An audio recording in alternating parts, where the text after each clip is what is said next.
এতটুকু বলবো যে ইনশাআল্লাহ তাআলা আপনি যদি আপনার সম্পদকে সাস্টেইনেবল অ্যাসেটে রূপান্তরিত করেন, আগামী দিনগুলোতে আপনি ইনশাআল্লাহ জিতবেন, আদারওয়াইজ হেরে যাবেন।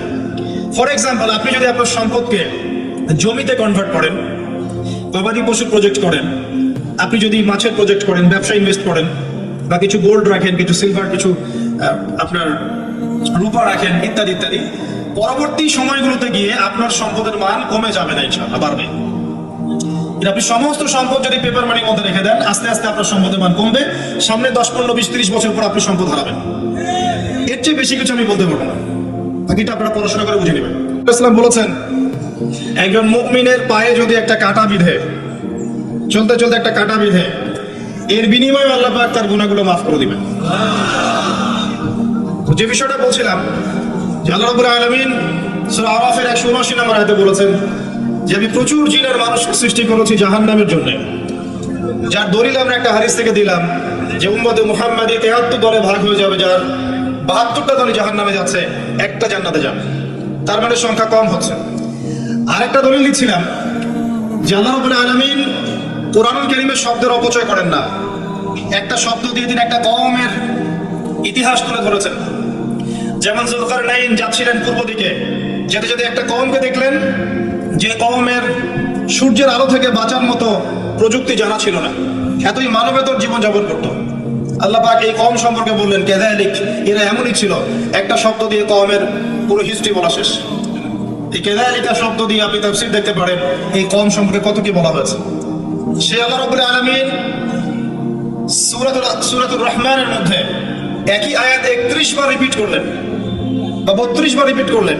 ফাবিআইয়ি আলাই রাব্বিকুমা তুকাযিবান, মানে কি, কারণটা কি? কারণ এই সূরার মধ্যে এমন কিছু আছে যেটা আল্লাহ পাক চাচ্ছেন আমরা বেশি বেশি করে বুঝি। তোমরা আল্লাহর কোন কোন নিয়ামতকে অস্বীকার করবে। আল্লাহ রাব্বুল আলামিন আমাদেরকে কৃতজ্ঞ হতে বলছেন এই সূরার মধ্যে। আমরা যদি আল্লাহর নিয়ামত চতুর্দিকে দেখি, তাহলে গুণে শেষ করতে পারবো না। আল্লাহ পাক বারবার স্মরণ করাচ্ছেন তোমরা আল্লাহর কোন কোন নিয়ামতকে অস্বীকার করবে। এরপরেও মানুষ আল্লাহ দ্রোহী আচরণ করছে। সহিহ বুখারীর মধ্যে 4 বার এই হাদিসটা আসার মানে হচ্ছে যে আল্লাহ পাক এখানেও বোঝানোর চেষ্টা করছেন যে জাহান্নাম থেকে বাঁচার জন্য আমাদের কত সতর্ক থাকা উচিত। হাদিসটা হচ্ছে এই, কিয়ামতের মাঠে আল্লাহ রাব্বুল আলামিন আদম আলাইহিস সালামকে ডাকবেন। আদম আলাইহিস সালামের নাম তো শুনেছেন, তিনি কে? আদি পিতা। তাকে কি কারণে সম্মানিত করা হয়েছিল বলেন? তাকে কি কারণে সম্মান দেওয়া হয়েছিল? জ্ঞানের কারণে। তাকে ফেরেশতারা সিজদা করলেন কি কারণে? শারীরিক গঠনের কারণে, শক্তির কারণে, জ্ঞানের কারণে। এই জ্ঞান এখন আমাদের মধ্যে চরম অভাব। এই জ্ঞানের চর্চার চরম অভাব আছে আমাদের মধ্যে। এখন আমরা জ্ঞান চর্চা করতে চাই না। আমরা স্লোগান দিতে চাই যে আল কোরআনের আলো ঘরে ঘরে জ্বালো, কিন্তু প্রত্যেকটা ঘরে একটা করে কোরআনের হাফেজ নাই। এমনকি প্রত্যেকটা ঘরে একটা করে মানুষও পাওয়া যাবে কিনা যারা কোরআন বিশুদ্ধ করে তেলাওয়াত করতে পারে। তবে একটা কথা বারবার বলি যে এইসব আইওয়াশ শোডাউন দিয়ে ইসলামের কোনো কল্যাণ নাই। ইসলামের কল্যাণ কনস্ট্রাকটিভ কাজ করতে হবে। প্রথমে জ্ঞান চর্চা করতে হবে, ক্লাসিক্যাল সাবজেক্টগুলো পড়তে হবে। ফর এক্সাম্পল কোরআন, আরবিক সাহিত্য, ফর এক্সাম্পল হাদিস, রাসূলের জীবনী সাল্লাল্লাহু আলাইহি ওয়াসাল্লাম, ফর এক্সাম্পল সিরাত, ইসলামের হিস্ট্রি, ইসলামিক ইকোনমিক্স, জিওপলিটিক্স, এবং আপনি যেখানে পড়ছেন সায়েন্স আর কমার্স, এগুলো পড়বেন। পড়াশোনা করে জ্ঞান চর্চা করতে আমরা চাচ্ছি না, আমরা রাতারাতি ফল পেতে চাই। এই জন্য আইওয়াশ শোডাউনে বেশি ব্যস্ত থাকি। এগুলো তো ইসলামের কোনো খায়ের নাই, কল্যাণ নাই। আসেন, আদম আলাইহিস সালামকে আল্লাহ পাক ডাকবেন, ডেকে বলবেন তোমার সন্তানদের মধ্য থেকে জাহান্নামীদেরকে আলাদা করে দাও। আদম আলাইহিস সালাম বলবেন, হে আল্লাহ, কতজনকে আলাদা করে দিব? আল্লাহ রাব্বুল আলামিন বলবেন, প্রতি 1000-এ 999 জনকে জাহান্নামের জন্য আলাদা করে দাও। বলেন ইন্না লিল্লাহি ওয়া ইন্না ইলাইহি রাজিউন। প্রতি 1000-এ 999 জনকে জাহান্নামের জন্য আলাদা করে দাও। আপনি গাণিতিক ভাবে এটাকে ব্যাখ্যা করতে যায়েন না। এখানে বোঝানো হচ্ছে মেজরিটি, অর্থাৎ বেশিরভাগ মানুষ জাহান্নামে যাচ্ছে, কোনো সন্দেহ নাই। এটা ঠিক, জাহান্নামে যাওয়ার পরে কবিরা গুনাহগার যে ব্যক্তিরা আছে তাদের জন্য নবী সাল্লাল্লাহু আলাইহি ওয়াসাল্লাম সুপারিশ করবেন। এবং যার অন্তরে সরিষা দানা পরিমাণ ঈমান ছিল, মন থেকে লা ইলাহা ইল্লাল্লাহ সাক্ষ্য দিয়েছে, একদিন না একদিন সে জান্নাতে যাবে ইনশাআল্লাহ। কিন্তু আমরা কি চাইবো জাহান্নামের শাস্তি ভোগ করে জান্নাতে যেতে? জাহান্নাম কি এটা একটা হাদিস দিয়ে বোঝাচ্ছি। আল্লাহ রাব্বুল আলামিন এই পৃথিবীর সবচেয়ে সুখী মানুষটাকে, এই পৃথিবীতে যার কোনো দুঃখ কষ্ট কিচ্ছু ছিল না, এই মানুষটাকে ডেকে নিয়ে আসবেন, ডেকে নিয়ে এসে জাহান্নামে ঢুকাবেন এক মুহূর্ত সময়ের জন্য, ধরেন 1 সেকেন্ড বা 1 ন্যানো সেকেন্ড, এরপরে বের করে নিয়ে আসবেন। নিয়ে এসে বলবেন পৃথিবীতে কি সুখে ছিলে? সেই ব্যক্তি বলবে সুখ কি জিনিস হে আল্লাহ আমি জানি না। আমি কি বুঝাতে পারছি ভাই? সুখ কি জিনিস আমি জানি না। আর আল্লাহ রাব্বুল আলামিন এই পৃথিবীর সবচেয়ে কষ্টে থাকা মানুষটাকে ডেকে নিয়ে আসবেন, এনে জান্নাতে ঢুকাবেন, ঢুকে এক মুহূর্ত সময় রাখবেন, বের করে নিয়ে আসবেন। বলবেন পৃথিবীতে কষ্টে ছিলে? সেই বান্দা বলবে কষ্ট কি জিনিস আল্লাহ আমি জানি না। এটাই সেই আয়াতের ব্যাখ্যা বলা যায়। আল্লাহ পাক বলেছেন কুল্লু নাফসিন যায়িকাতুল মাউত, প্রত্যেকটা নফস বা আত্মা মৃত্যুর স্বাদ গ্রহণ করবে। ফাইন্নামা তুওয়াফাউনা উজুরাকুম ইয়াওমাল কিয়ামাহ, কিয়ামতের মাঠে তোমাদের পূর্ণ প্রতিদান দেয়া হবে। ওই দিন ফামান যুহজিহা আনিন নার ওয়া উদখিলাল জান্নাহ ফাকাদ ফাজ, সেদিন যাকে আল্লাহ পাক জাহান্নাম থেকে বাঁচাবেন, জান্নাতে প্রবেশ করাবেন, একমাত্র সে ব্যক্তি সফল, আর কেউ সফল না। এই আয়াতটা হচ্ছে দ্য ডেফিনেশন অফ সাকসেস, যার পিছনে আমরা ছুটছি। আমরা সাফল্যের পিছনে ছুটি না। সফল হতে হবে, নিজের পায়ে দাঁড়াতে হবে, টাকা পয়সা করতে হবে, বাড়ি গাড়ি করতে হবে, ব্যাংক ব্যালেন্স করতে হবে, জমি জমা করতে হবে, একটা সুন্দরী গার্লফ্রেন্ড চাই, একটা স্ত্রী চাই, তাই না? আমরা সাফল্যের পিছনে ছুটতে চাই, আর আমাদেরকে বস্তুবাদী দর্শন শেখায় এগুলোই সাফল্যের মানদণ্ড। তো আল্লাহ পাক এখানে বলছেন যাকে জাহান্নাম থেকে বাঁচানো হবে আর জান্নাতে প্রবেশ করানো হবে, এই ব্যক্তি ছাড়া কেউ সফল না। পৃথিবীতে আপনি অনেক বড় নেতা হতে পারেন, ইভেন অনেক বড় আলেম হতে পারেন, অনেক বড় পলিটিশিয়ান হতে পারেন, অনেক বড় প্রশাসনের কর্মকর্তা হতে পারেন, অনেক বড় ইকোনমিক্স হতে পারেন, কলামিস্ট হতে পারেন, বুদ্ধিজীবী হতে পারেন, হাফেজ হতে পারেন, হুএভার ইউ আর, যদি কিয়ামতের মাঠে আপনি জান্নাতে যেতে না পারেন, আপনি সফল না। আর পৃথিবীতে যে মানুষ মুদির দোকান করছে, ভ্যান চালাচ্ছে, রিক্সা চালাচ্ছে, বারবার সেলুনে কাজ করে, কৃষক কৃষি কাজ করে, যাদেরকে মানুষ চেনেও না, ঈমান আছে, 5 ওয়াক্ত নামাজ পড়ে, ছেঁড়া কাপড় পরে থাকে, এত মান মর্যাদা নাই, ভাইরাল না, মানুষ চিনে না, গভীর রাত্রে তাহাজ্জুদ পড়ে, দেখবেন এই ব্যক্তি যদি কিয়ামতের মাঠে জান্নাতে চলে যায়, এই ব্যক্তি আমার চেয়ে সফল, কোনো সন্দেহ নেই। তো আমাদের দৃষ্টিভঙ্গি আগে চেঞ্জ করতে হবে, দুনিয়ামুখী দৃষ্টিভঙ্গি ত্যাগ করতে হবে, পরকালমুখী দৃষ্টিভঙ্গি দরকার। নবী সাল্লাল্লাহু আলাইহি সাল্লাম সাহাবায়ে কেরামের ভিতরে এই পরিবর্তন নিয়ে এসেছিলেন, তাদেরকে আল্লাহমুখী করেছেন, আল্লাহমুখী। যখন তারা আল্লাহমুখী হয়ে গেছেন, তখন দুনিয়া তাদের কাছে তুচ্ছ হয়ে গেছে। দুনিয়ার কষ্ট সহ্য করে নিয়েছেন, দুনিয়ার ভোগ বিলাস ত্যাগ করে দিয়েছেন, দুনিয়াকে সর্বোচ্চ প্রাধান্য দেননি, হাজত বা প্রয়োজন মনে করেছেন। দুনিয়ার সব কাজ করেছেন শুধু আল্লাহ সন্তুষ্টির জন্য। এবং আমি অনেক লেকচারে এটাও বলেছি যে আপনি দুনিয়ার প্রতিটা কাজ আল্লাহ সন্তুষ্টির জন্যই করেন, কারো কাছে কিছু পাওয়ার আশায় করেন না। যদি কারো কাছে প্রতিদান পাওয়ার আশায় দুনিয়ার কাজগুলো করেন, আপনি কষ্ট পাবেন। কারো কাছে আশা করেন না, আল্লাহর কাছে আশা করেন প্রতিদান, আপনি কষ্ট পাবেন না ইনশাআল্লাহ। কারণ আল্লাহ ছাড়া প্রকৃত অর্থে আমাদের আপন বলে কেউ নাই। শুধুমাত্র আল্লাহই আপনার আপন, বাকিরা আপনার প্রয়োজন।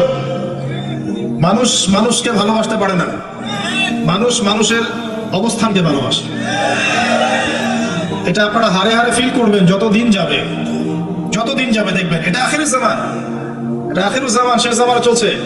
এখন ফিতনাগুলো এমন ভাবে পড়তে থাকবে যেন একটা মালা ছিঁড়ে দিলে পুঁথিগুলো যেমন টপটপ করে পড়ে যায়, এইভাবে ফিতনাগুলো আসতে থাকবে। ওই হাদিসের দিকে আসেন। নবী সাল্লাল্লাহু আলাইহি ওয়াসাল্লাম বলেছেন আদম আলাইহিস সালামকে ডেকে আনা হবে, বলা হবে তোমার সন্তানদের মধ্য থেকে জাহান্নামীদেরকে আলাদা করে দাও। আল্লাহ পাক বলেন প্রতি 1999 জনকে আলাদা করে দাও, একজন জান্নাতে যাচ্ছে প্রতি 1000-এ। কিন্তু listen to me very carefully, কিন্তু আল্লাহ পাক সূরা নিসা একটা কথা বলেছেন, ইন্নাল্লাহা লা ইয়াগফিরু আন ইউশরাকা বিহি ওয়া ইয়াগফিরু মা দুনা যালিকা লিমান ইয়াশা। আল্লাহ রাব্বুল আলামিন তার সাথে শিরকের গুনাহ ছাড়া অন্য যে কোনো গুনাহ যাকে ইচ্ছা মাফ করতে পারেন। যে কোনো গুনাহ আল্লাহ পাক মাফ করতে পারেন শিরকের গুনাহ ছাড়া। আরেকটা গুনাহ আল্লাহ পাক ক্ষমা করবেন না, সেটা হচ্ছে বান্দার হক। বান্দার হক বান্দার সাথে সম্পৃক্ত। কারো টাকা চুরি করেছেন, কারো জমি আত্মসাৎ করেছেন, কাউকে গালি দিয়েছেন, কারোর প্রতি জুলুম করেছেন, কাউকে অন্যায়ভাবে মেরেছেন, ছিনতাই করেছেন, ইত্যাদি ইত্যাদি, যেটা অন্যের হকের সাথে সম্পৃক্ত। ধর্ষণ করেছেন, মানুষের সম্মানহানি করেছেন, কাউকে নিষ্পাপ কাউকে বিতর্কিত করেছেন ইত্যাদি। এই যে মানুষের সাথে জড়িত হক, এটা আল্লাহর কাছে মাফ নেওয়া যাবে না। কাবা করে গিলাফ ধরে কানলেও কোনো লাভ নাই। ওই বান্দার কাছে গিয়ে ক্ষমা নিতে হবে। ভাই আমি আপনাকে গালি দিয়েছি, মাফ করে দেন। ভাই আমি তোমার টাকা চুরি করেছিলাম, এই নাও ফেরত নাও। বোন তোমার সম্পত্তি আমি দেই নাই, নিয়ে নাও। প্রতিবেশী তোমার জমি আমি নিয়েছি, নিয়ে নাও। এটা দুনিয়াতে করতে হবে। অন্যথায় পরকালে দেখবেন যে মানুষের সাথে জড়িত হকের জন্য মানুষটা দাঁড়িয়ে আছে। একজন ব্যক্তি উঠেছে, নামাজ রোজা হজ জাকাত সব নেকি নিয়ে উঠেছে। ওঠার পরে দেখছে সামনে অনেক মানুষ দাঁড়িয়ে আছে। কি জন্য দাঁড়িয়ে আছে? কারো টাকা নিয়ে শোধ করে নাই, কাউকে গালি দিয়েছে, কারো প্রতি জুলুম করেছে, কারো প্রতি অন্যায় করেছে, এরা দাঁড়িয়ে আছে, হক চাচ্ছে। তখন কিভাবে শোধ করবে? আল্লাহ পাক বলবেন তোমার নেকি ওদেরকে দিয়ে দাও। তখন শেয়ারিটের মাধ্যমে নেকি চলে যাবে।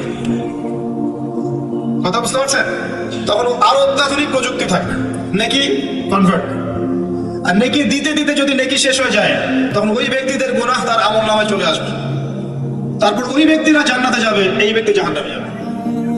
অতএব দুনিয়াতে মানুষের সাথে জড়িত কোনো হক রাখেন না। আল্লাহ পাক বলছেন শিরকের গুনাহ ছাড়া আল্লাহ যে কোনো গুনাহ মাফ করতে পারেন। আর এই যে কুফরি এবং মানুষের সাথে জড়িত হক, আল্লাহ মাফ করবে না। এখন আল্লাহ যদি শিরকের গুনাহ ছাড়া সব গুনাহ মাফ করতে পারেন, আর আল্লাহ পাক তো ওয়াদা করেছেন নবী সাল্লাল্লাহু আলাইহি ওয়াসাল্লামকে মেরাজের রাতে যে তোমার উম্মতের যে কোনো ব্যক্তি যদি শিরক না করে আমার সামনে হাজির হয়, আমি তাকে মাফ করে দেব। একটা হাদিসে কুদসির মধ্যে এটাও আছে, হে আদম সন্তান, তুমি যদি আসমান এবং জমির সমপরিমাণ গুনাহ নিয়ে আমার সামনে দাঁড়াও, কিন্তু আমার সাথে কাউকে শরীক করনি, তাহলে আমি আল্লাহ তোমার সামনে আসমান জমিন সমান ক্ষমা নিয়ে দাঁড়াবো। আবার নবী সাল্লাল্লাহু আলাইহি ওয়াসাল্লাম সুপারিশ করবেন যার অন্তরে এক জাররা পরিমাণ ঈমান থাকবে, তারা জান্নাতে যাবে। তাহলে কি কারণে 1999 জন মানুষ জাহান্নামে যাবে? উত্তরটা দেন দেখি। তাদের আমলনামায় কিসের পাপ থাকতে পারে? কিসের? এটা বোঝার জন্য কি পিএইচডি করার দরকার আছে? এখন দেখেন, কিছু মানুষ আছে যারা বলছে যে ঈসা ইবনে মারিয়াম আল্লাহর সন্তান, নাউযুবিল্লাহ। এটা শিরক নয়? এবং তাদের সংখ্যা পৃথিবীতে 700-800 কোটির মতো, নাকি আরো কম বেশি হবে? যারা চলে গেছে, যারা আছে এবং যারা আসবে। কিছু মানুষ বলছে উযায়ের আলাইহিস সালাম আল্লাহর সন্তান, নাউযুবিল্লাহ। এরা হচ্ছে জিউস, যারা এখন প্যালেস্টাইন দখল করে আছে। আর এই কথা বলতে আমাদের বুকে ভয় থাকা উচিত নয় যে ওইটা আমাদের জমি, তাদের জমি নয়। ওখানকার ঘটনা হচ্ছে এমন, একটা উপমা দিয়ে বোঝানো যায়। মনে করেন আপনি আপনার ঘরে বসে আছেন, আপনার দরজায় একজন মেহমান এসেছে। মেহমান নক করছেন, ঠক ঠক ঠক, ভাই আমাকে একটু হেল্প করেন, আমি খাইনি অনেকদিন, আমার কাপড় নাই, আমার খাবার নাই, আমার থাকার জায়গা নাই, একটু আশ্রয় দেন। আপনি মাশাআল্লাহ মুসলিম, দয়া পরবশ হয়ে দরজা খুলে দিলেন, তাকে ড্রয়িং রুমে বসালেন, সুন্দর করে খাওয়ালেন, কাপড় দিলেন, রেস্ট করার জায়গা দিলেন। এবার সে সেখানে থাকতে থাকতে পরিকল্পনা করলো যে আপনাকে আপনার বাসা থেকে বের করে দিবে। একদিন আপনাকে ঘাট ধরে আপনার বাসা থেকে বের করে দিল, দিয়ে দরজা ভিতর থেকে লাগিয়ে দিল। এখন দরজার বাইরে দাঁড়িয়ে আপনি নক করছেন, আমার ঘর আমাকে ফেরত দাও, আমার ঘর আমাকে ফেরত দাও। আর এই ব্যক্তি বলছে আপনি জঙ্গি, আপনি সন্ত্রাসী। এটা হচ্ছে সবচেয়ে সেরা উদাহরণ, প্যালেস্টাইন এক্সাম্পল। তো এরা বলছে উযায়ের আলাইহিস সালাম আল্লাহর সন্তান। একটা কথা আমি বলি, হতাশ হবেন না। ফেরাউন তার দলবল নিয়ে যখন লোহিত সাগরে ধাওয়া করছিল মুসা আলাইহিস সালামকে, আল্লাহ পাক কি করেছেন? আল্লাহ পাক সব সৈন্যকে আগে লোহিত সাগরে এনেছেন, আনার পরে মুসা আলাইহিস সালামকে পার করে দিয়েছেন। তারা যখন মাঝখানে এসেছে, তখন আল্লাহ পাক ডুবিয়ে দিয়েছেন। ঠিক আছে? আল্লাহ পাক ঠিক একই কাজটা করবেন ইনশাআল্লাহ এই জেরুজালেমে ইনশাআল্লাহ। সবাইকে এনেছেন আল্লাহ পাক পৃথিবীর বিভিন্ন জায়গা থেকে।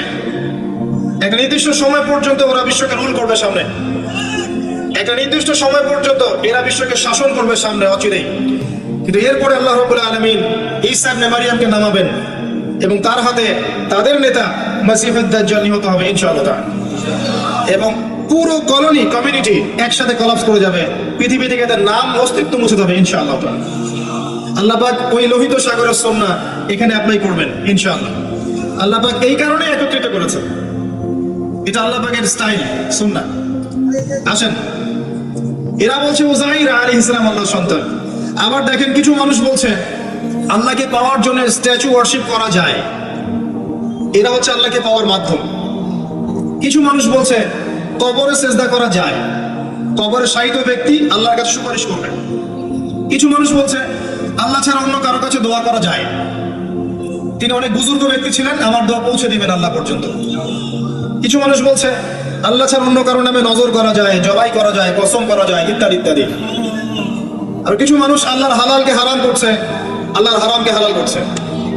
কিছু মানুষ তাকদীরকে অস্বীকার করছে, ভাগ্যকে অস্বীকার করছে।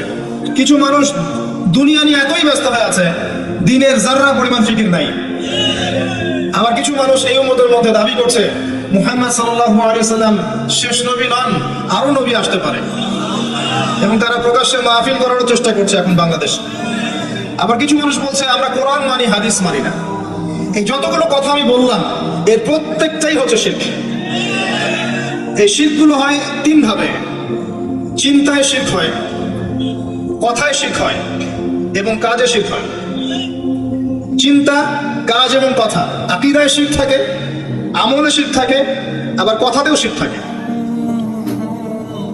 এই শিরকের পাপের কারণে আল্লাহ রাব্বুল আলামিন বেশিরভাগ মানুষকে জাহান্নামে দিবেন, বলেন নাউযুবিল্লাহ। কিন্তু কারো আমলনামায় যদি শিরকের পাপ না থাকে, শিরক থেকে তওবা করে যে কোনো পাপ নিয়ে সে কবরে যায়, 99% সম্ভাবনা আছে এই মানুষকে আল্লাহ পাক মাফ করে দিবেন।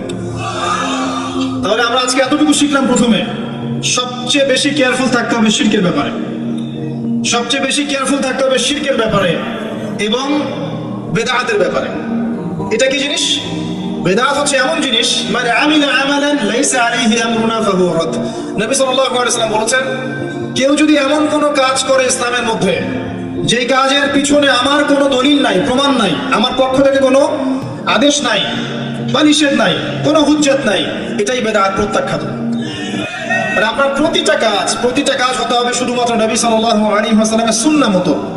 এই জায়গায় নতুন কোনো পদ্ধতি চালু করলে আপনি বেদাতি হয়ে যাবেন। বেদাতির পরিণতি কি? তার সমস্ত আমলগুলোকে আল্লাহ পাক ধুলো বানিয়ে দিবেন। দলিল সূরা ফুরকান, সবকিছু বলার সময় পাচ্ছি না মাহফিলে। আরো কি? আরো আছে। বুখারী হাদিসে এসেছে নবী সাল্লাল্লাহু আলাইহি ওয়াসাল্লাম হাউজে কাউসারের সামনে দাঁড়িয়ে থাকবেন, এবং এই কাউসারের পানি যে একবার পান করবে কিয়ামতের মাঠে, সে আর কখনো পিপাসার্ত হবে না। নবী সাল্লাল্লাহু আলাইহি ওয়াসাল্লাম পানি পান করাবেন উম্মতকে, হঠাৎ পর্দা পড়ে যাবে। আল্লাহ নবী বলবেন ইন্নাহুম মিন্নি, এরা তো আমার উম্মত। পর্দা পড়ে গেল কেন?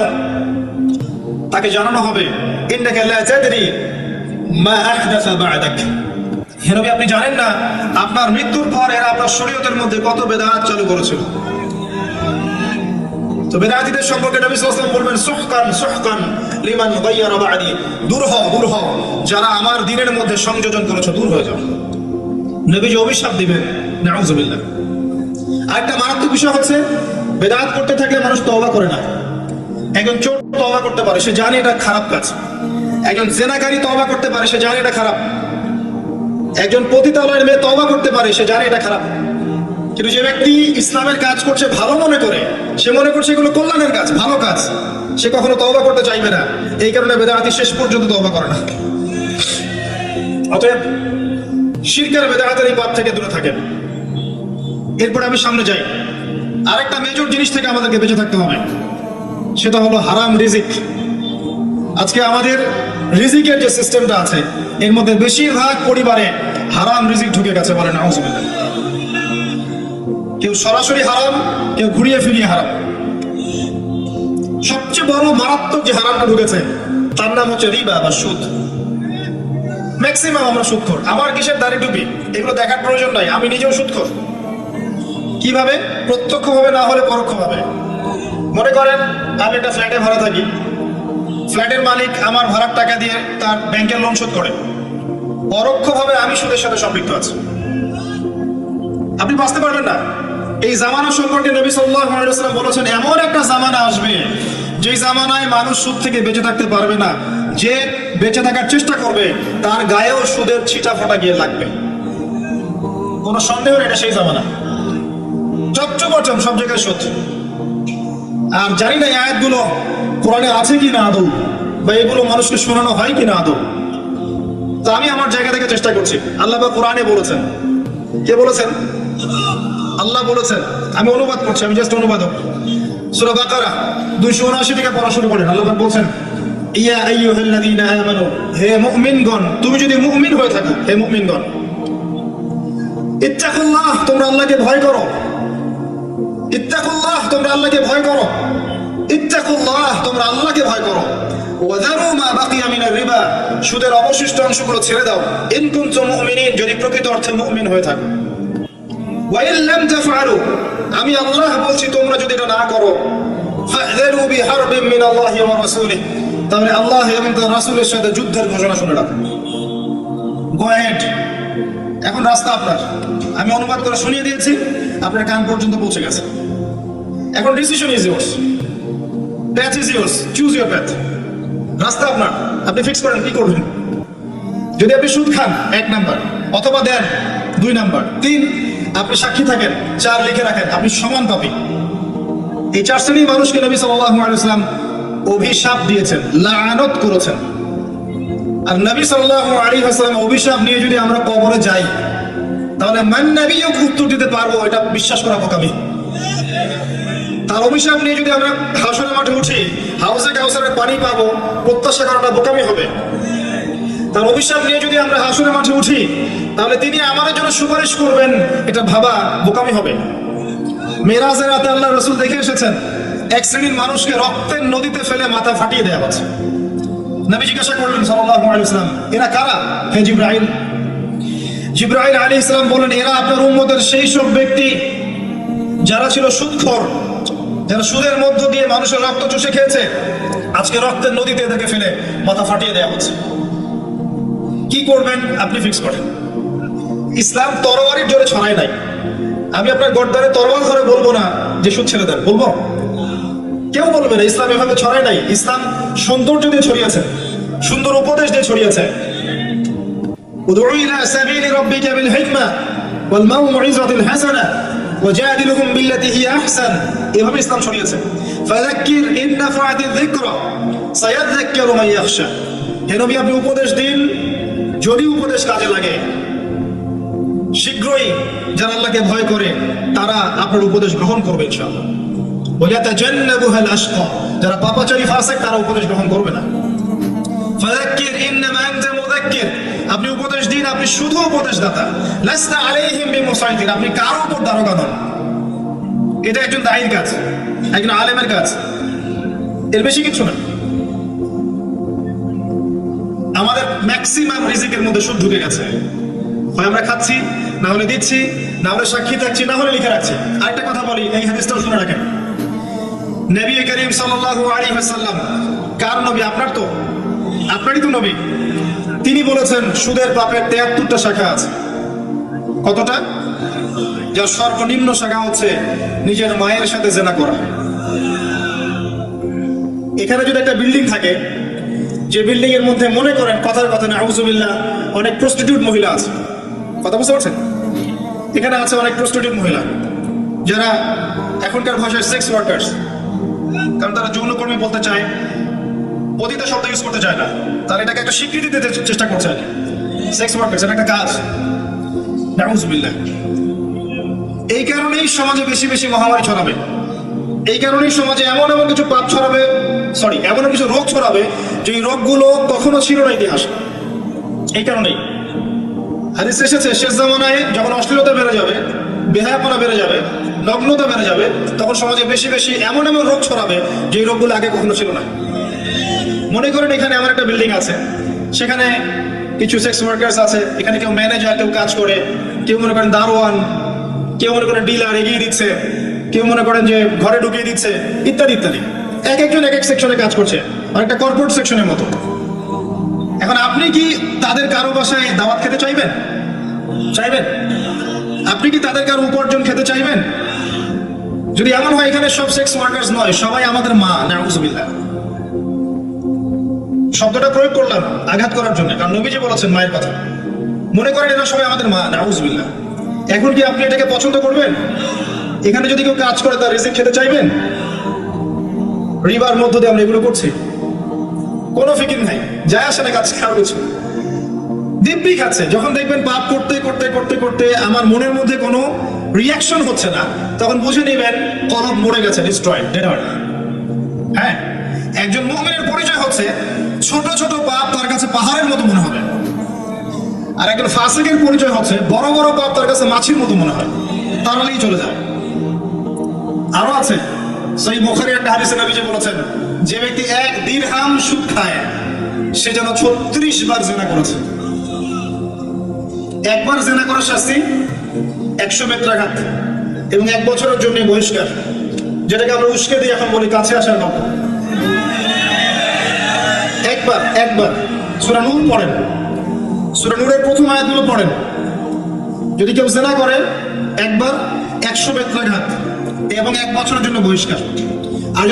আর যদি কোনো বিবাহিত ব্যক্তি করে তার শাস্তি হচ্ছে রজম, পাথর নিক্ষেপ করে হত্যা করা। আর 1 দিরহাম সুদ খেলে আপনি 36টা মেয়েকে রেপ করছেন। এবার চিন্তা করেন,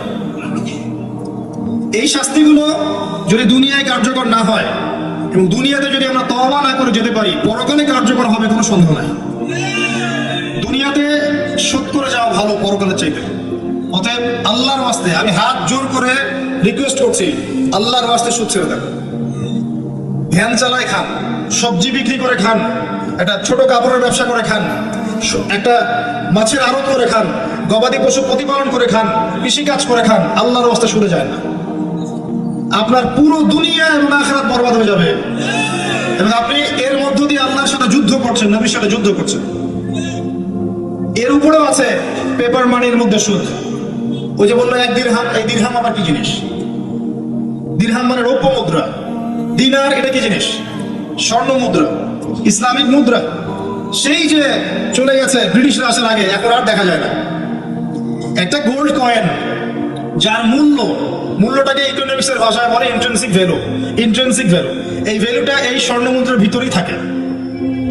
একটা পেপার মানির ভ্যালু, ইন্ট্রিনসিক ভ্যালু এর ভিতরে থাকে না, এর বাইরে থাকে, যেটাকে আপনি নিয়ন্ত্রণ করতে পারবেন, কমাতে পারবেন, বাড়াতে পারবেন।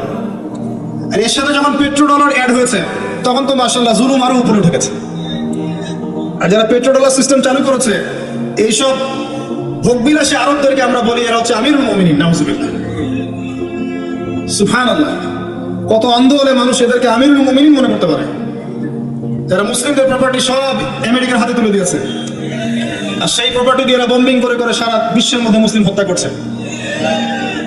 আল্লাহ পাক সেই যে বলেছেন সূরা মাইদার মধ্যে 51 নম্বর আয়াতে, ইয়া আইয়ুহাল্লাযীনা আমানু হে মুমিনগণ, লা তাত্তাখিযুল ইয়াহুদা ওয়ান নাসারা আউলিয়া, হে মুমিনগণ তোমরা ইহুদি এবং খ্রিস্টানদেরকে বন্ধুরূপে গ্রহণ করো না। কে বলেছেন? আল্লাহর চেয়ে কি আমি জিওপলিটিক্স ভালো বুঝি? আল্লাহর চেয়ে আমি আমার ভালো মন্দ ভালো বুঝি? কাদেরকে? বা'দুহুম আউলিয়া বা'দ, যারা একে অপরের বন্ধু,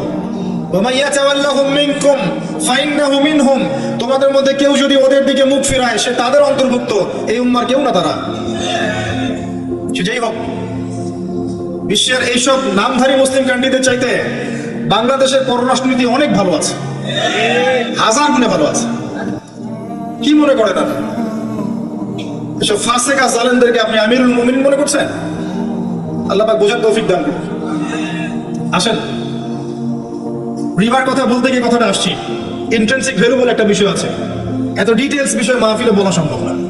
এতটুকু বলবো যে ইনশাআল্লাহ তাআলা আপনি যদি আপনার সম্পদকে সাস্টেইনেবল অ্যাসেটে রূপান্তরিত করেন, আগামী দিনগুলোতে আপনি ইনশাআল্লাহ জিতবেন, আদারওয়াইজ হেরে যাবেন।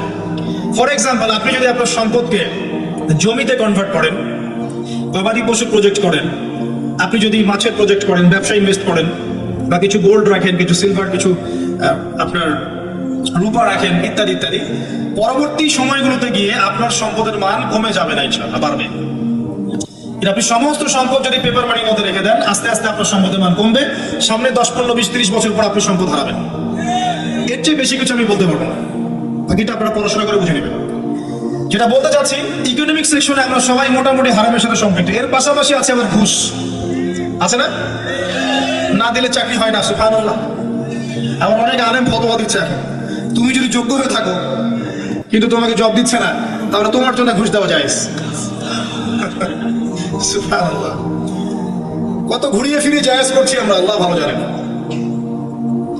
যে নিবে আর যে দিবে সমান অপরাধী দুইজন। একজন ব্যক্তি মাদক দ্রব্য সেবন করে, আরেকজন ব্যক্তি মাদক উৎপাদন করে, কেউ সেল করে, কেউ ডিস্ট্রিবিউট করে, সবাই অপরাধী না? এরপরে আবার আছে দেখবেন অন্যের সম্পদ আত্মসাৎ করা, দুর্নীতি করছি, অন্যের সম্পদ আত্মসাৎ করছি। অনেক সময় দিনের লেবাজেই, ধার্মিকতার লেবাজেই মানুষের সম্পদ লুটে পুটে খাচ্ছে। কত মাজার কাছে যায় দেখেন মানুষের সম্পদ কিভাবে লুটে খাচ্ছে আল্লাহ ভালো জানে। ওখানে যত মোমবাতি জমা পড়ে এগুলো বিক্রি করলে আমার একটা পদ্মা সেতু হবে, আল্লাহ ভালো জানে। বেশি বলে ফেলাইছে মনে হয়। যাই হোক, এমন অনেক জায়গা আছে গরু ছাগল দিচ্ছে, মাশাআল্লাহ মানুষের টাকা দিচ্ছে। এই যে কয়দিন আগে দেখলাম একটা চ্যানেলেই দেখলাম দান বাক্স খুলেছে, কোটি কোটি টাকা বের হচ্ছে এখান থেকে। জি,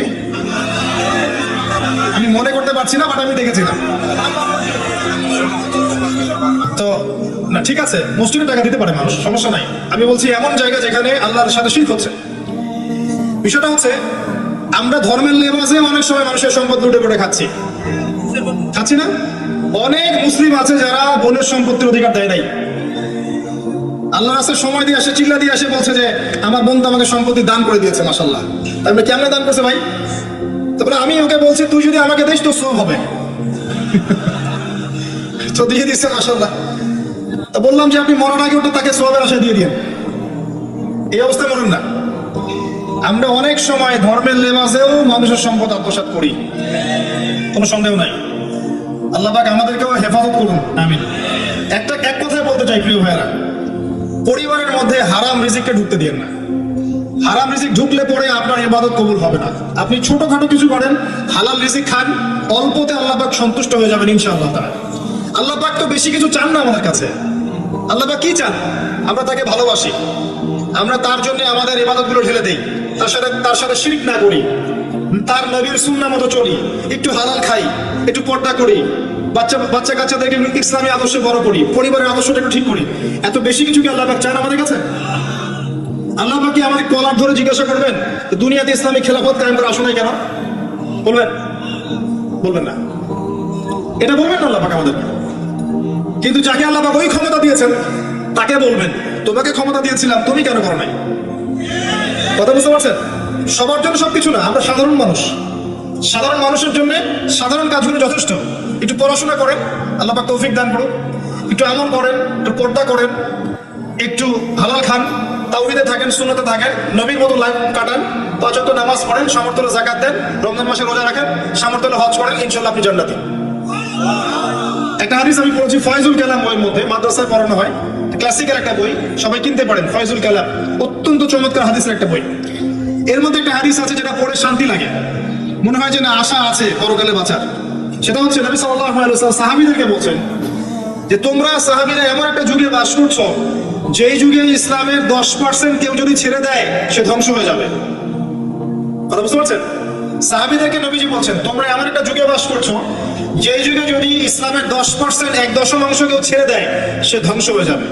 কিন্তু তোমাদের পরে এমন একটা যুগ আসবে যেই যুগে মানুষরা যদি ইসলামের 10% ধরে রাখতে পারে সফল হয়ে যাবে। এটা সেই যুগ না? আপনার এই যুগে প্রতিটা সেক্টরই ফিতনা। আপনার ধর্মে দেখবেন তাওহীদের মধ্যে শিরক, সুন্নতের মধ্যে বেদাত, আলেমদের মধ্যে বিভক্তি, কাদা ছোড়াছুড়ি, গালাগালি, হিংসা বিদ্বেষ, পরশ্রী কাতরতা, কত কি দেখতে পাচ্ছেন। আপনি ধর্মের মধ্যে শিরক দেখছেন, বেদাত দেখছেন, অর্থনীতিতে হারাম দেখছেন, পরিবারের মধ্যে বস্তুবাদিতা দেখছেন, কি দেখছেন না? সমাজের মধ্যে জেনা দেখছেন, পর্নোগ্রাফি দেখছেন, ফ্রি মিক্সিং দেখছেন, ফ্যামিলিস্ট রেভলিউশন দেখছেন, নগ্নতা দেখছেন, কি দেখছেন না?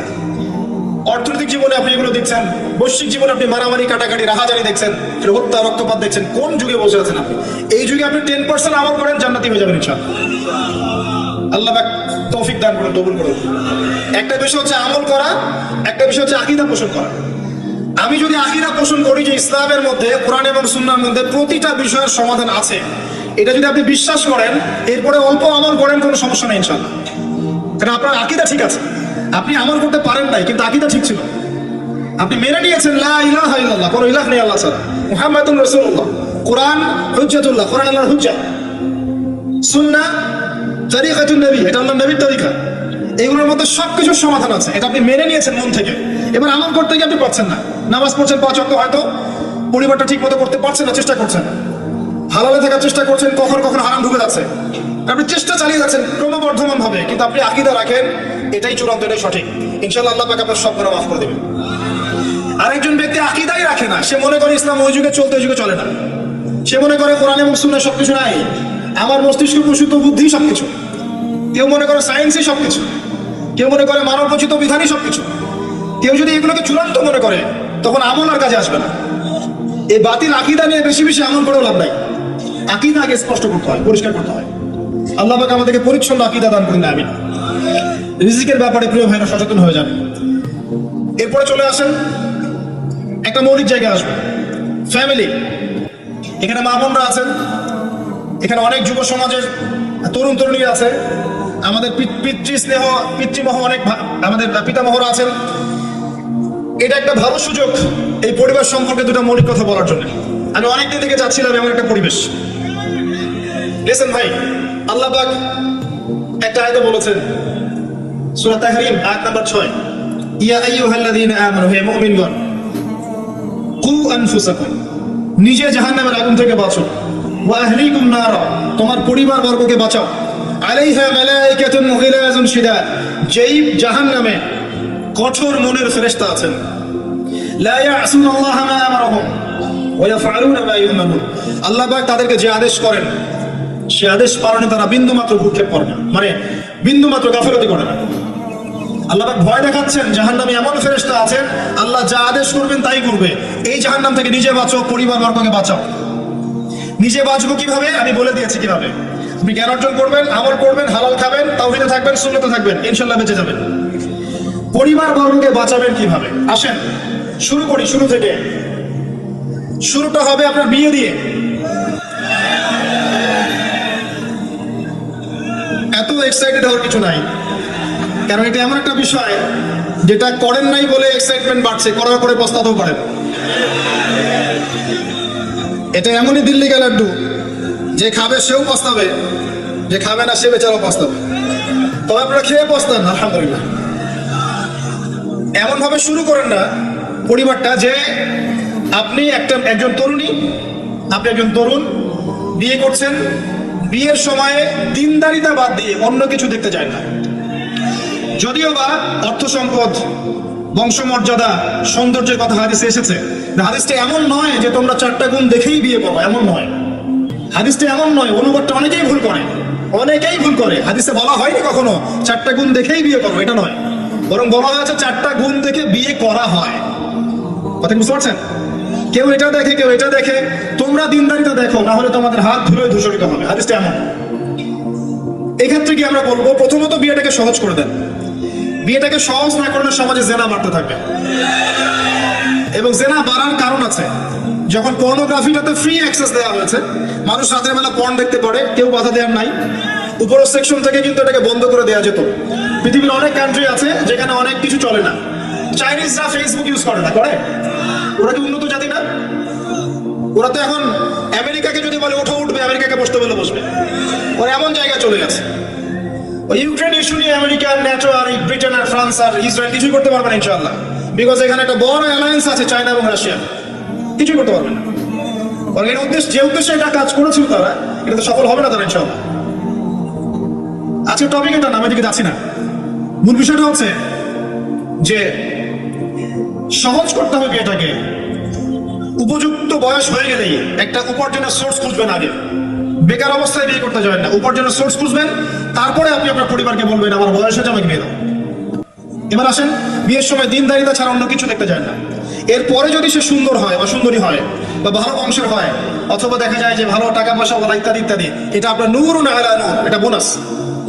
কিন্তু এগুলো যদি নাও থাকে, শুধু দিনদারিতা থাকে, আপনি রাজি হয়ে যান।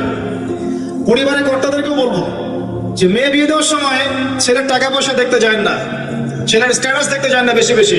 পরে দেখবেন এই মেয়ে ওর ঘরে গিয়ে পস্তাচ্ছে। আর ছেলের পিতাদেরকেও বলবো, ছেলেকে যখন বিয়ে দিবেন, একটা মেয়েকে কিনে নিব আর সাথে কিছু যৌতুকের টাকাও নিব, এই টেন্ডেন্সি নিয়ে বিয়ে করতে যায় না।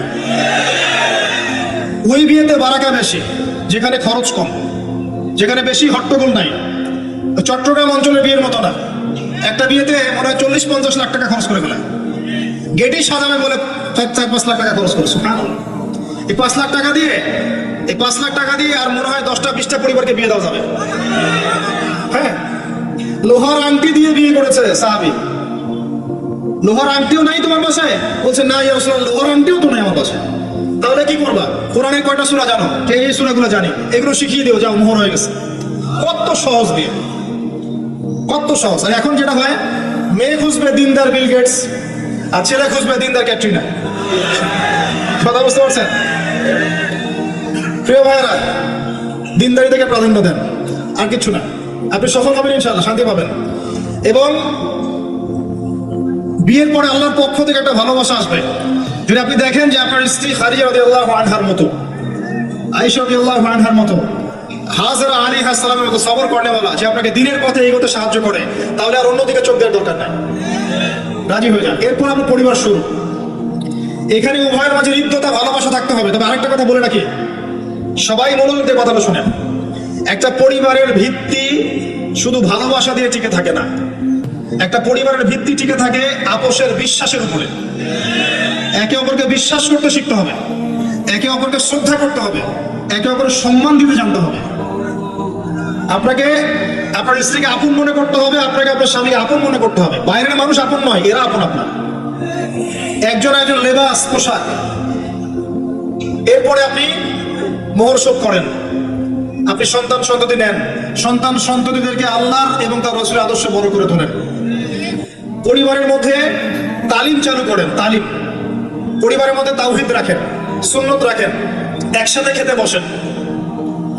স্ত্রীকে হাদিয়া দেন, স্ত্রীকে গিফট দেন, তাকে মাঝে মাঝে ঘুরতে নিয়ে যান, তাকে নিয়ে রিফ্রেশমেন্টে যান, তাকে সময় দেন, তাকে টাইম দেন, তাকে সময় দেন। নবী সাল্লাল্লাহু আলাইহি ওয়াসাল্লাম আয়েশা রাদিয়াল্লাহু আনহার কোলে মাথা রেখে কোরআন তেলাওয়াত করতেন, তার সাথে চাঁদনি রাতে দৌড়েছেন এবং চাঁদ দেখেছেন, সফর করেছেন, রাতের বেলা হেঁটেছেন, সময় দিয়েছেন, খালি পায়ে হেঁটেছেন।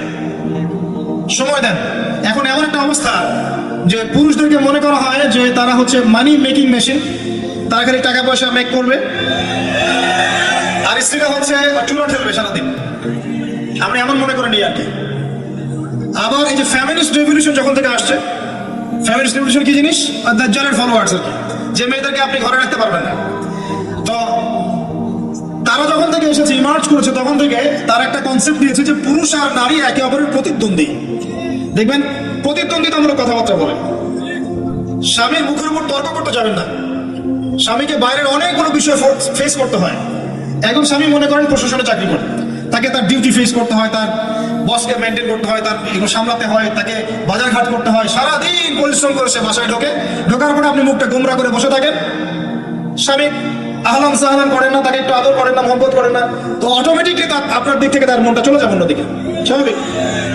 আপনি আপনার স্বামীর জন্য সাজেন না, বাইরের মানুষের জন্য সেজে বুঝে আপনি মার্কেটে যান।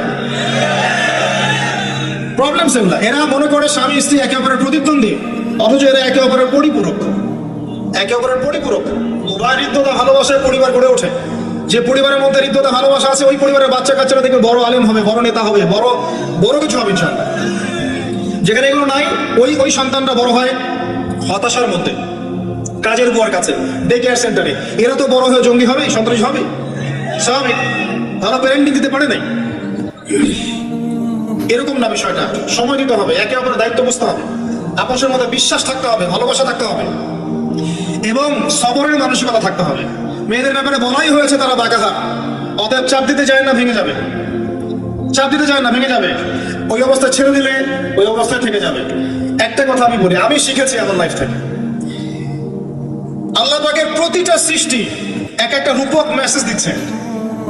জানেন, রাবার গাছ দেখেছেন? রাবার গাছ, যে গাছ থেকে রাবার হয়, গাছটাকে দেখবেন পরিচ্ছন্ন, গাছটা পরিষ্কার। যে নিজে পরিষ্কার করে সে নিজেও পরিচ্ছন্ন। জমিনের মধ্যে দেখবেন মৃত জমিন, বৃষ্টি পড়লো, সজীব হয়ে উঠলো। সবুজ ধান ক্ষেত, এই সবুজ ধান ক্ষেতটা আপনার যৌবন, আস্তে আস্তে ফসল হবে। এই ফসল হওয়ার টাইমটা হচ্ছে আপনার পৌরত্ব। এরপরে ফসলটা কেটে ফেলা হবে। এই ফসলটা আপনার ভালো কাজ আমল সালেহ এটাকে রেখে দেওয়া হবে, বাকিটাকে হলুদ বর্ণের যে খড়কুটো এটাকে জ্বালিয়ে দেওয়া হবে। এই যে ধান গজালো, একটা সিজন গেল, এর মধ্যে আপনার দুনিয়ার জীবনের হায়াতের রূপকথা আছে। জি, পাহাড়কে দেখেন, পাহাড় বিশালতা নিয়ে দাঁড়িয়ে থাকে, ওর গায়ে যতই ঢিল মারেন, লাথি মারেন, সমালোচনা করেন, সে নড়বে না তার জায়গা থেকে, থাকবে, সে ওর জায়গায় স্থির থাকবে, কিন্তু সে শান্ত থাকে, সে চিল্লাফাল্লা করে না। তাই যারা সাহসী বীর তারা বেশি কথা বলে না, শান্ত থাকে। যারা পাহাড়ের মতো দৃঢ় ওরা বেশি কথা বলে না।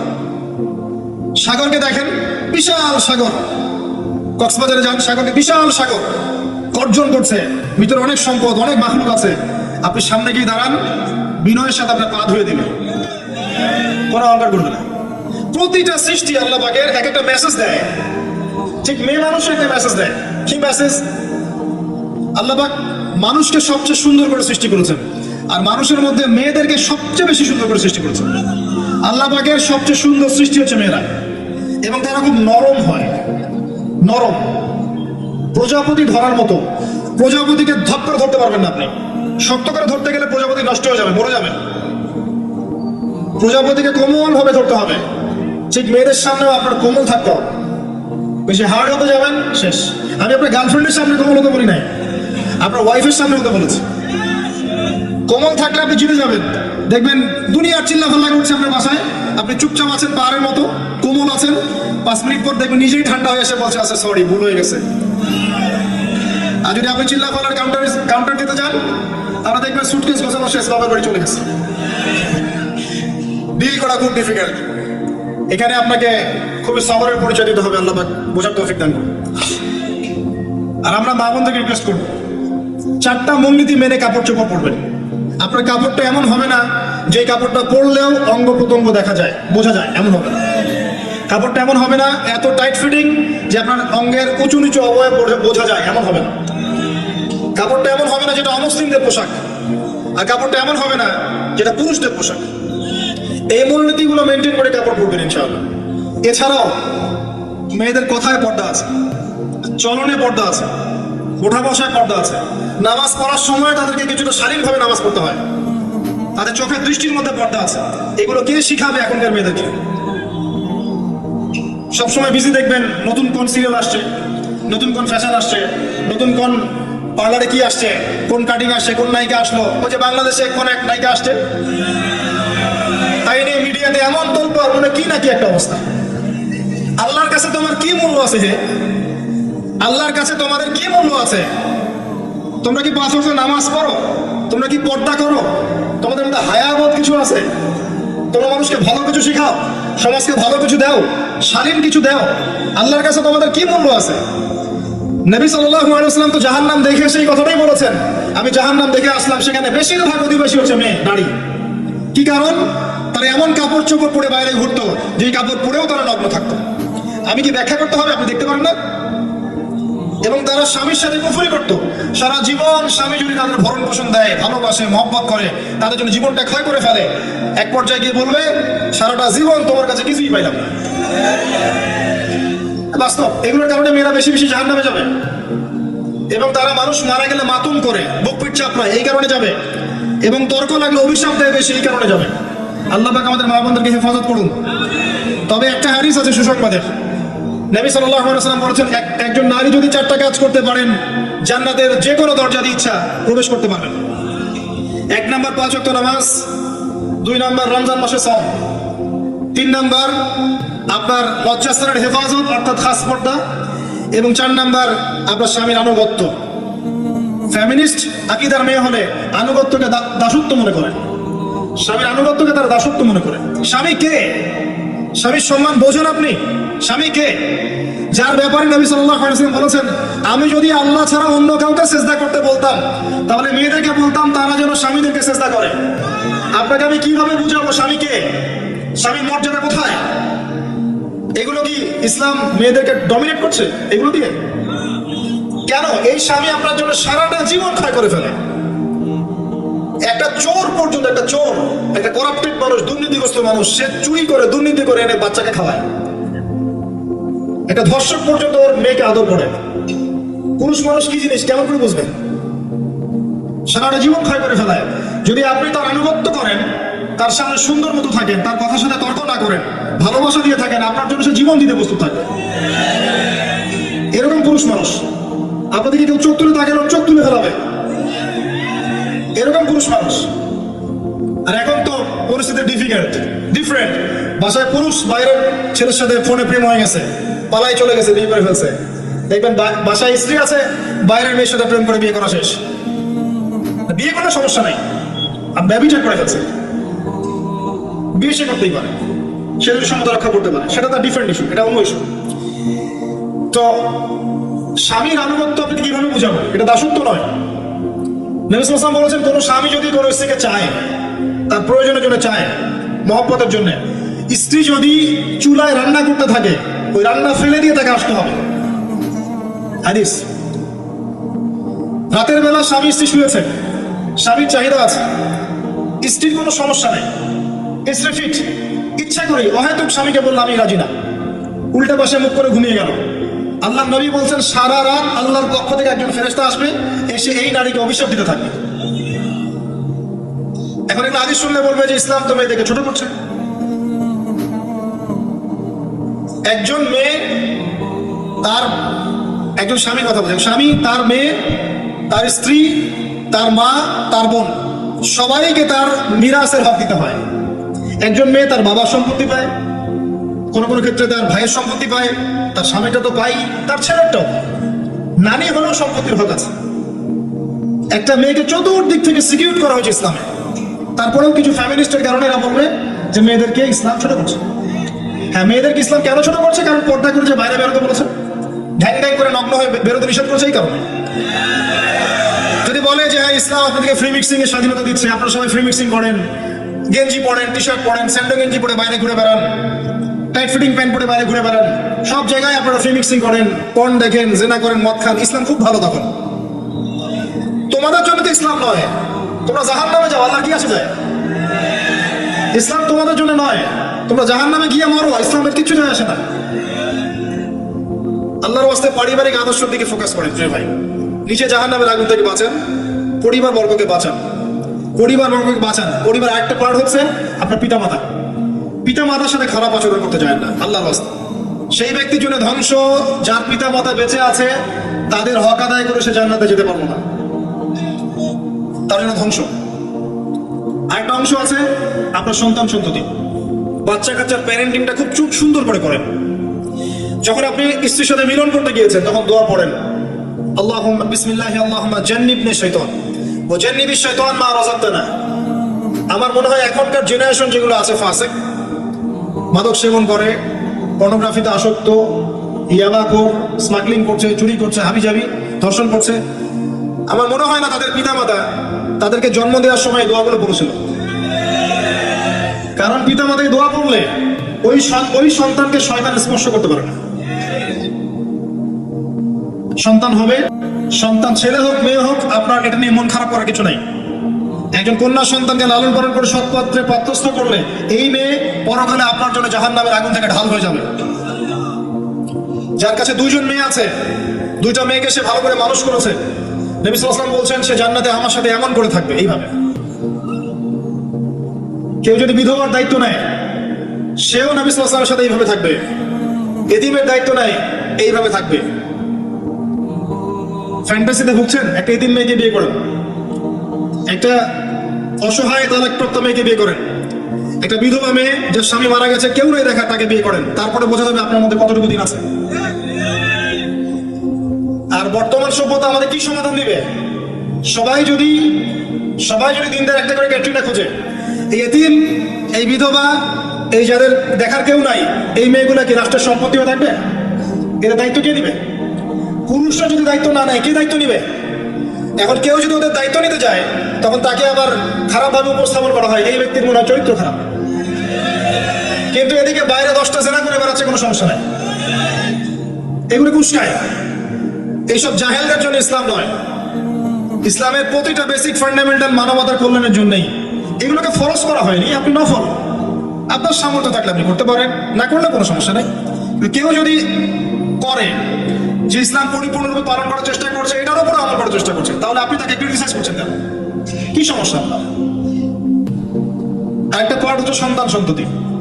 বাচ্চা কাচ্চাকে ছোটবেলা থেকেই মানুষ করতে হবে এমন ভাবে যাতে করে বড় হয়ে এরা এই উম্মার খালিদ এবং ওমর হতে পারে। বাচ্চা ছোট বাচ্চাকে আপনি ভালো খাবার দেন, মায়ের স্নেহ দেন, বাবা মার সাথে রাখেন, একটু গ্রাম্য পরিবেশে নিয়ে গিয়ে তাকে বড় করেন। কেন বলছে কথা? এখানে পরিবেশ সুন্দর থাকবে, সে দৌড়াবে ধুলার মধ্যে, মাঠের মধ্যে খেলবে, সুন্দর ভাষা শিখবে। এরপর তাকে ভালো প্রতিষ্ঠানে পড়ান। প্রতিষ্ঠানটা এমন হবে যে প্রতিষ্ঠানে জেনারেল শিক্ষা, ইসলামিক শিক্ষা একসাথে দেওয়া হচ্ছে, সে সব শিখবে। আমার ছেলে কোরআনে হাফেজও হবে, আমার ছেলে ডক্টরও হবে ইনশাআল্লাহ। এভাবে করে তুলুন। আধুনিক হন, মাথাটা খাটান, ব্যাকডেটেড মানসিকতা বাদ দেন। বিশ্বটা এগিয়ে গেছে, আমাদেরকে এগিয়ে যেতে হবে। একমুখী জ্ঞান দিয়ে আপনি কিচ্ছু করতে পারবেন না এই যুগে। দ্বিমুখী শিক্ষার একটা হারমোনিয়াস কম্বিনেশন দরকার। আমাকে কোরআন জানতে হবে, সায়েন্সও জানতে হবে, নাহলে আমি সায়েন্স দিয়ে কোরআনকে ব্যাখ্যা করতে পারবো না, কোরআন দিয়েও সায়েন্সকে ব্যাখ্যা করতে পারবো না। জানতে হবে, আমাদেরকে শিখতে হবে, পড়তে হবে, প্রচুর পড়তে হবে। বাচ্চাদেরকে ছোট থেকে বড় করে নিতে হবে। আস্তে আস্তে গিয়ে দেখবেন তারা যখন কিশোর, তাদের বন্ধু বান্ধবের সার্কেল দিকে খেয়াল রাখেন। আপনি বাবা হিসেবে তার বন্ধুর মতো আচরণ করেন, মা হিসেবে তার সাথে বান্ধবীর মতো আচরণ করেন, তার সাথে ক্লোজ হন, তার সমস্যাগুলো জানার চেষ্টা করেন। তাকে ফ্রি মিক্সিং এর মধ্যে পড়াশোনা করতে দিবেন না, না হলে স্কুল লাইফে সতীত্ব হারিয়ে ফেলবে। অনেক সময় অনেক মেয়ে আছে স্কুল লাইফে সতীত্ব হারিয়ে ফেলেছে, কলেজ লাইফে যেতে যেতে প্রস্টিটিউশনে চলে গেছে। অনেক মেয়ে আছে, এগুলো টপ সিক্রেট না, এগুলো সব ওপেন সিক্রেট। এখন ঘরে ঘরেই সমস্যা, মানুষ লজ্জায় বলতে পারে না। যে কটা মিডিয়া আসে এগুলো তো আমরা জানি, ঘরে ঘরেই সমস্যা ঢুকে গেছে, মানুষ লজ্জায় বলতে পারে না। ছোট ছোট বাচ্চা মেয়েদেরকে পর্যন্ত রেপ করা হচ্ছে এখন। এটা সেই ফ্যামিলিস্ট রেভলিউশনের কারণেই হচ্ছে। যত বেশি জেনাকে উস্কে দেওয়া হবে, তত বেশি ধর্ষণ বাড়বে। ধর্ষণ বাড়তে বাড়তে এক পর্যায়ে বাচ্চাদেরকে ধর্ষণ করা বাড়বে। এরপরে কি হবে জানেন? এরপরে মানুষ সমকামী হবে বেশি বেশি, ছেলের সাথে, নাউজুবিল্লাহ। তারপরেও কি হবে বলে যাচ্ছি। এরপরে আরো একটা ধাপ আসবে, যখন মানুষ গবাদি পশুর সাথে জেনা করবে। দেখে নিয়ে এগুলো হাদিসে এসেছে, এমনি বলছে না, মানুষ এগুলো করবে। বাচ্চা কাচ্চাকে বড় করেন, ভালো খাবার দেন, ওকে খেলাধুলা করতে দেন। ও যত বেশি খেলাধুলা করবে, ওর শরীরটা ক্লান্ত হবে, তখন খাবে ভালো, বেশি খাবে, ব্রেন শার্প হবে, ওকে ওর নেতৃত্ব দেওয়ার যোগ্যতা অর্জন হবে। ওকে খেলাধুলা করতে দেন, ওকে ব্যায়াম করতে বলেন, ওকে সাঁতার শেখান, ওকে তাইকুন্ডু শেখান, ওকে ফিজিক্যাল এক্সারসাইজ শেখান। ওই ডিভাইসে অ্যাডিক্টেড করবেন না, উল্টাপাল্টা কার্টুন দেখান না, উল্টাপাল্টা অ্যানিমেশন দেখান না, এমন গেমসের মধ্যে আসক্ত করে দিয়েন না, বাসায় ডিভাইস দিয়ে দিয়েন না, সারাদিন এগুলো খেলছেন, এগুলো দিয়েন না। ওকে কায়িক পরিশ্রম করান, একটু বড় হয়ে গেলে বাজারে পাঠান, বাস্তবতা শিখুক, সংসার করতে শিখুক, ডিল করতে শিখুক, সামাজিকতা শিখুক। ওকে সামাজিক বানান, গাছ লাগানোর কাজে ওকে ইনভলভ করে দেন, রক্তদান কর্মসূচিতে ওকে ইনভলভ করে দেন, ওকে সমাজ কল্যাণমূলক কাজ করতে শুরু করে দেন। দেখবেন ও সামাজিক হবে ইনশাআল্লাহ। কম্বল বিতরণ করতে বলেন, ত্রাণ দিতে বলেন, ওকে উৎসাহ দেন, নামাজে উৎসাহ দেন, রোজা রাখতে বলেন। মেয়ে ছোট থেকে মেয়েকে পর্দা করতে বলেন।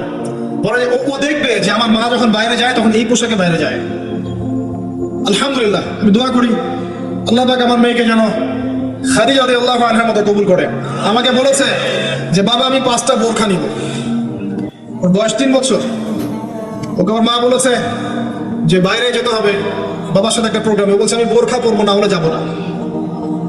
আমি অবাক হয়ে গেলাম যে আমি কিন্তু ওকে বলিনি বোরখা পরো। মানে আপনাকে পরিবেশ বলে দিবে, একটা পরিবেশ, একটা সুস্থ পরিবেশে আপনি যদি আপনার বাচ্চাকে বড় করেন, আপনার বাচ্চা দেখবেন সুস্থ হয়ে বিকশিত হবে। একটা অসুস্থ পরিবেশ দেন যেখানে ঝগড়াঝাটি, মারামারি, রাহাজানি, কাটাকাটি, সুদ, দোষ, জেনা, ব্যভিচার আছে, এই যে আপনার অপসংস্কৃতি আছে, আপনার বাচ্চারা আস্তে আস্তে নষ্ট হয়ে বেরোবে। পরিবেশ দিতে হবে। অসুস্থ পরিবেশের মানুষ কখনো সুস্থ জাতীয় উপহার দিতে পারবে না। তো এই বিষয়গুলো দিকে খেয়াল রাখেন, মেয়ের পোশাকে খেয়াল রাখেন, তবে মেয়েকে কার কোলে তুলে দিচ্ছেন এটা খেয়াল রাখেন। এই যুগটা খুব কঠিন যুগ, কাছের মানুষদেরকে দ্বারা মেয়েরা ধর্ষিত হচ্ছে, খুব খেয়াল রাখেন। বাসায় কাজিনের এত থ্রু অ্যালাউ করেন না, কাজিন সম্পর্ক থ্রু করেন না, অ্যালাউ করেন না। আপনার মেয়েকে মেয়েদের ব্যাচ একটা পুরুষ টিচার পড়াচ্ছে, ওই ব্যাচে আপনি মেয়েকে পড়তে দিয়েন না। একটা কোচিং এর ভাইয়া বাসায় এসে আপনার মেয়েকে প্রাইভেট পড়াবে গোপন কক্ষে, এগুলো করতে দিয়েন না। পরে আপনার ইজ্জত চলে গেলে আপনি হামাও করবেন, তখন আপনি অ্যাক্সেস করে দিচ্ছেন, জেনার সুযোগ দিচ্ছেন।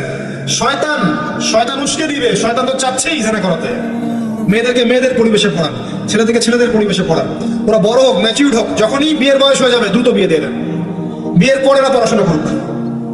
বিয়ের পর পড়াশোনা করে অনেকে বড় আলেম হয়েছে, অনেকে বড় জাতির নেতাও হয়েছে। আমাদের জাতির পিতার ইতিহাস দেখেন, কত বছর বয়সে তিনি বিয়ে করেছিলেন, ইতিহাস দেখেন। একজন প্রেমময়ী নারী যদি পাশে থাকে, একজন ব্যক্তি বিশ্ব জয় করতে পারে। এই যে প্রমাণ দেখিয়ে দিয়েছে, করেন নাই? এরকম আগেকার মানুষদেরকে দেখবেন, ম্যাচিউর হয়ে গিয়েছেন, বিয়ে করেছেন, এরপরে স্ত্রী পাশে ছিল, বিশ্বকে ডিল করেছে, নেতৃত্ব দিয়েছে। এই বিষয়গুলো খেয়াল রাখেন, পরিবারে হারাম ঢুকতে দিয়েন না, পরিবারটাকে ইসলামিক মূল্যবোধে গড়ে তোলেন। এই হাদিসের উপর আমল করেন, আল্লাহ পাক তৌফিক দান করেন, আমিন। এরপরে বড় বিষয়গুলোতে যাবেন আপনি ইসলামের খেদমত, ইসলামের প্রচার, Islamic association, Islamic NGO, Islamic হাবিজাবি, এগুলোর দিকে আপনি পড়ে যাবেন। আগে বেসিকগুলো ঠিক করবেন। এই কাজগুলো যদি আমরা করতে না পারি, তাহলে আল্লাহ পাক ওই যে বলেছে সূরা আরাফ 179 প্রথমে বলেছে, ওর অন্তর্ভুক্ত হয়ে যাবো। তাদের পাপ কি ছিল? তারা যে বেশি বেশি জাহান্নামে গেছে, কি পাপ ছিল? 1 নাম্বার, লাহুম কুলুবুন লা ইয়াফকাহুনা বিহা, ওদের কলব ছিল, উপলব্ধি করেনি। ওয়া লাহুম আযানুন লা ইয়াসমাউনা বিহা, কান দিয়েছিলাম শুনেনি। ওয়া লাহুম আ'য়ুনুন লা ইবসিরুনা বিহা, চোখ দিয়েছিলাম দেখেনি। উলাইকা কাল আনআম, এরা হচ্ছে গবাদি পশুর মতো। বাল হুম আদাল, বরং তার চাইতে অনেক নিকৃষ্ট। ওয়া উলাইকা হুমুল গাফিলুন, এরা হচ্ছে গাফিল সম্প্রদায়। আল্লাহ পাক আমাদেরকে যাবতীয় গাফিলতি থেকে হেফাজত করুন, আমিন। আমরা আল্লাহর শেষ প্রান্তে এসে দোয়া করছি, আল্লাহ পাক আমাদের সবাইকে শিরক মুক্ত আমল করার তৌফিক দান করুন, আমিন। নবী সাল্লাল্লাহু আলাইহি ওয়াসাল্লামের সুন্নতের উপর থাকার তৌফিক দান করুন, আমিন। আমাদের প্রত্যেকের পরিবারটাকে আদর্শ পরিবার রূপে গড়ে তুলুন, আমিন। আল্লাহ পাক আমাদের প্রত্যেক মা বোনকে পর্দা করার তৌফিক দান করুন, আমাদেরকে ইসলামিক শিক্ষায় শিক্ষিত হওয়ার তৌফিক দান করুন, আমাদেরকে এই জাগতিক শিক্ষাকে ইসলামের কল্যাণে কাজে লাগানোর তৌফিক দান করুন। আল্লাহ পাক আমাদেরকে হালাল রিজিকের ব্যবস্থা করে দিন। আল্লাহ পাক আমাদের মধ্যে যারা অসুস্থ, সবাইকে শেফায়ে কামেলা দান করুন। আমাদের মধ্যে যারা মারা গেছে, আল্লাহ পাক সবাইকে মাফ করে দিন। আমাদের প্রশাসনের ভাইদেরকে আল্লাহ পাক হেফাজত করুন, হেদায়েত দান করুন, যাবতীয় অন্যায় থেকে হেফাজত করুন, ন্যায় নিষ্ঠার সাথে দায়িত্ব পালন করার তৌফিক দান করুন। আমাদের ঊর্ধ্বতন কর্তৃপক্ষ যারা আছে, গভর্নমেন্টে যারা আছে, সবাইকে আল্লাহ পাক হেদায়েত দান করুন। আল্লাহ পাক তাদের দ্বারা দ্বীন ইসলামের খেদমত কবুল করুন।